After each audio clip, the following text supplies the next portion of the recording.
ఇక ఫ్రీ జర్నీతో మహిళల ఆమదాని పెరిగింది. ఛార్జీల ఆదాతో నెలకు 3,000 నుంచి 5,000 మిగులు.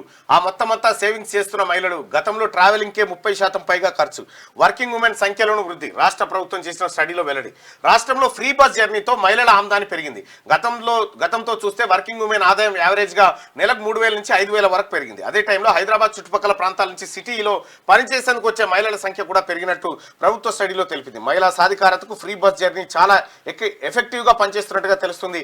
డిసెంబర్ 9వ తేదీ నుంచి రాష్ట్ర ప్రభుత్వం మహిళలకు ఫ్రీ బస్ జర్నీ సౌకర్యాన్ని కల్పించింది. అయితే ఫ్రీ బస్సు జర్నీ ద్వారా ఇప్పుడు మీ విలేజ్ నుంచి హైదరాబాద్ రావాలంటే ఎంత కిరాయి? 50 రూపాయలు అవుతుంది. 50 రూపాయలు ఉంటుందా? 50 రూపాయలు ఉంటుంది. రాను పోను 100 రూపాయలు అవుతుంది. అయితే ఇప్పుడు వాళ్ళు చేసే పనిలో రోజుకు 100 రూపాయలు అంటే నెలకు 3,000 రూపాయలు. నెలకు 3,000 రూపాయలు ఉంటుంది. కాబట్టి ఈ 3,000 రూపాయలు సేవ్ అవుతున్నాయి మహిళలకు. 1700 కోట్లు సేవ్ చేసుకున్నట్టు ఇప్పుడు మహిళలు.